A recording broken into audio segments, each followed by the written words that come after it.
இன்றைய இறைவார்த்தை.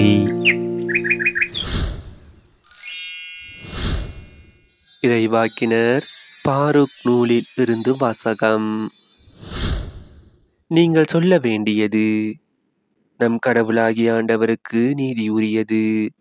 ஆனால் நமக்கும் யூதாவின் மக்கள், எருசலேமின் குடிகள், நம் அரசர்கள், தலைவர்கள், குருக்கள், இறைவாக்கினர்கள், மூதாதையர்களாகிய அனைவருக்கும் இன்று போல தலைக்குனிவுத்தான் உரியது. ஏனெனில் ஆண்டவர் முன்னிலையில் நாம் பாவம் செய்தோம். நம் கடவுளாகிய ஆண்டவருக்கு நாம் கீழ்ப்படியவில்லை, அவரது குரலுக்கு செவிசாய்க்கவில்லை.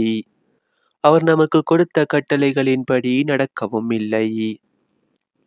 நம் கடவுளாகிய ஆண்டவர் நம் மூதாதையரை எகிப்து நாட்டிலிருந்து அழைத்து வந்த நாளிலிருந்து இன்று வரை நாம் அவருக்கு பணிந்து நடக்கவில்லை. அவரது குரலுக்கு செவி சாய்ப்பதில் ஈடுபாடு கொள்ளாமல் இருந்து விட்டோம். ஆகவே தான் பாலும் தேனும் வழிந்தோடும் நாட்டை நமக்கு கொடுக்கும் பொருட்டு எகிப்து நாட்டிலிருந்து நம் மூதாதையரை ஆண்டவர் அழைத்து வந்த பொழுது தம் அடியாரான மோசே வாயிலாக அவர் அறிவித்திருந்த கேடுகளும் சாபங்களும் இன்று வரை நம்மை தொற்றிக் கொண்டுள்ளன. மேலும் நம் கடவுளாகிய ஆண்டவர் நம்மிடம் அனுப்பி வைத்த இறைவாக்கினர் வாயிலாக பேசிய சொற்கள் எவற்றுக்கும் நாம் செவி சாய்க்கவில்லை. மாறாக நம்மில் ஒவ்வொருவரும் நம் தீய உள்ளத்தின் போக்கில் நடந்தோம். வேற்று தெய்வங்களுக்கு ஊழியம் செய்தோம். நம் கடவுளாகிய ஆண்டவர் முன்னிலையில் தீயன புரிந்தோம். இது ஆண்டவர் வழங்கும் அருள்வாக்கு. இறைவா, உமக்கு நன்றி.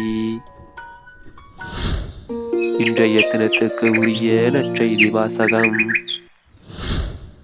லூக்கா எழுதிய தூய நற்செய்தியில் இருந்து.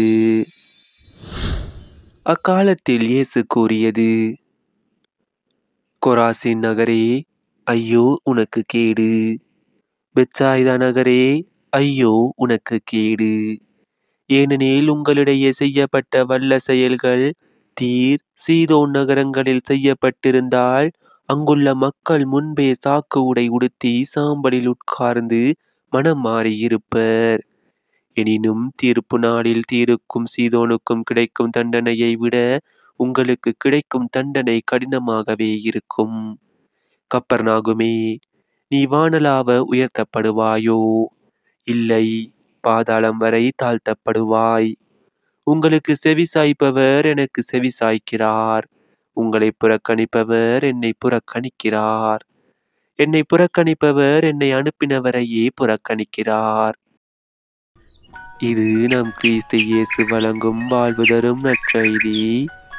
கிறிஸ்துவே உமக்கு புகழ். இன்றைய தினத்துக்கு உரிய சிந்தனை துளிகள்.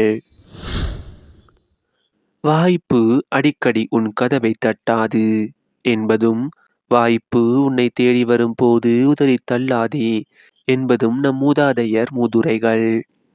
இறைவார்த்தை உள்ளடக்கிய திருச்சட்டத்தை இஸ்ரேல் மக்கள் உதறி தள்ளியதால் பாலும் தேனும் வழிந்தோடும் கானான் நாட்டில் வாழும் வாய்ப்பு அவர்களுக்கு கிடைத்தாலும் அதன் பயனை அவர்களால் அனுபவிக்க இயலவில்லை. இயேசுவின் நற்செய்தியை கேட்பதற்கான வாய்ப்புகள் தம்மை தேடி வந்த போது முற்றிலும் உதறி தள்ளியதே கொராசின், பெத்சாயிதா மற்றும் கப்பர்நாகும் போன்ற நகரங்கள் வீழ்ச்சியடைய காரணமாக அமைந்தது. இறை வார்த்தையை கேட்டு சான்று வாழ்வு வாழவும், இறையாட்சியை மண்ணுலகில் கட்டி எழுப்பவும் கிறிஸ்தவர்களாகிய நமக்கு வாய்ப்புகள் போதுமான அளவு உள்ளன. மிகுதியாக கொடுக்கப்பட்டவரிடம் மிகுதியாகவே எதிர்பார்க்கப்படும். மிகுதியாக ஒப்படைக்கப்படுபவரிடம் இன்னும் மிகுதியாகவே கேட்கப்படும்.